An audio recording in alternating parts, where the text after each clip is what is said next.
Yeah. Have you ever said something to someone that has caused them to get upset with you when all you're trying to do is help? Or have you tried to correct someone and all they did was take it as a personal attack? Well, today I'm going to give you ways of presenting constructive criticism without causing conflict. After hearing some guidelines and different techniques, hopefully you will be able to give criticism and it can be accepted in a positive manner. I think the different techniques and guidelines should be helpful when completing an employee evaluation or correcting a fellow partner on policies that they are not following, either be written or verbal. I've spent some time researching the internet and different ways to present criticism and found some very good tips on many different sites using the same concepts. Also, as I was working through the ideas, I was speaking to my husband, who's a manager, and he says he uses a lot of these techniques on a daily basis to get the guys under him to perform to company standards.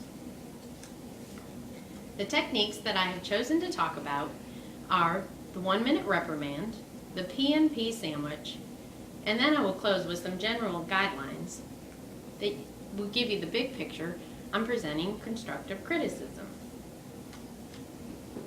The first way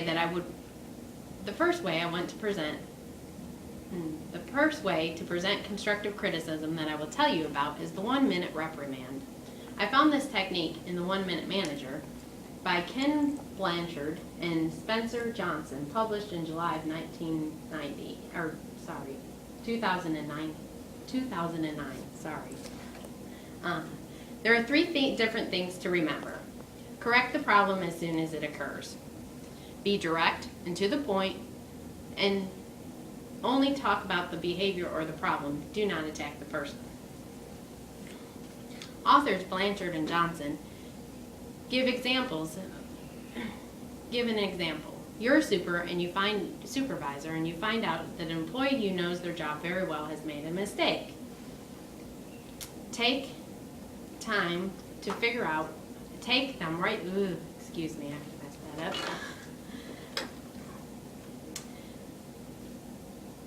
Take care of it right then and there.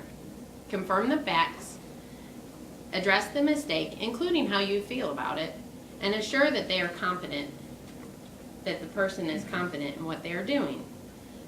And they won't make that mistake again, and they will also know that you're on top of it. Now that I've talked about the 1-minute reprimand, let's move on to the P&P sandwich technique. The next technique incorporates the P&P sandwich, meaning positive, negative, positive. The article was published on Pearson's Education website in 2013, Giving and Receiving Criticism by Hadfield and Hansen. First, you want to start with a positive. For example, I appreciate, then go to the negative, the problem, then reiterate a positive again. I'm glad we had this talk, or thank you for. A good example would be, say you're going through your morning routine, and all your CNAs get the residents to the dining room in time.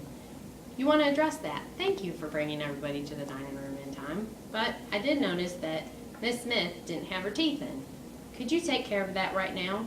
I really appreciate that you did really good time management. That way the CNA understands that you're praising them, reprimanding them, correcting them, and praising them all at the same time. The article from Hatfield and Hansen also gives a few other pointers on ways to present. Make sure that you pull them off to the side so that they're not embarrassed in front of coworkers. Adjust your body language. You don't want to stand superior to them, especially if you're in a superior role. If they're standing, you want to stand. If they're sitting, you want to sit. Remember, when using the P&P sandwich, just like the 1-minute reprimand, you want to criticize the behavior and not the person. For example, you have someone who is always late. Instead of saying, you're unreliable, state the problem. You've been late multiple days in a row.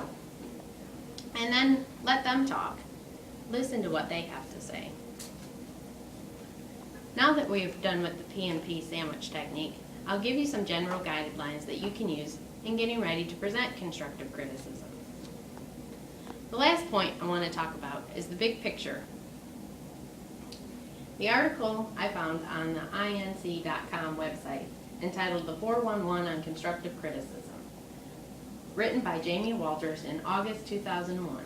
Walters was the founder and chief visionary and strategy officer for the IVC Incorporated based in San Francisco, California. The first point that you need to realize that relationship matters.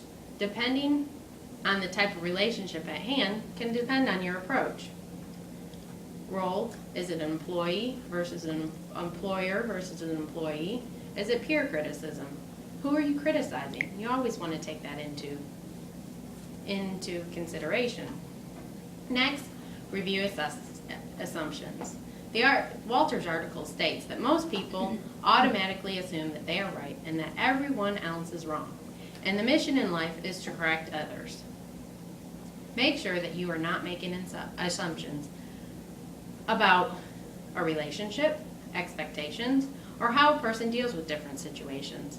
Everyone handles things differently, and your way might not always be the right way. Relax and center before meeting. You can express your feelings, but you shouldn't show your feelings. Find a way to relax, whether it means take a deep breath, take a moment to say a short prayer, take a walk. Always go into a situation where conflict could happen in a relaxed state of mind. Share your intention. Be precise. Clarify your expectations. Ask questions and listen to what others have to say. Speak respectfully and see the positive as well as the negative. I've talked about the 1-minute reprimand, the PNP sandwich, and techniques, and close with the guidelines that keep in mind the big picture whenever preparing constructive criticism.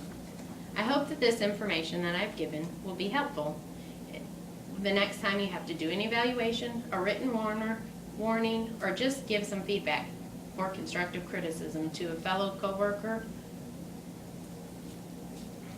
There are times when I've given criticism in the wrong way and wish I would have known some of these techniques. I feel that if I had given the constructive criticism, it would have been taken better and presented and led to a more pleasant encounter.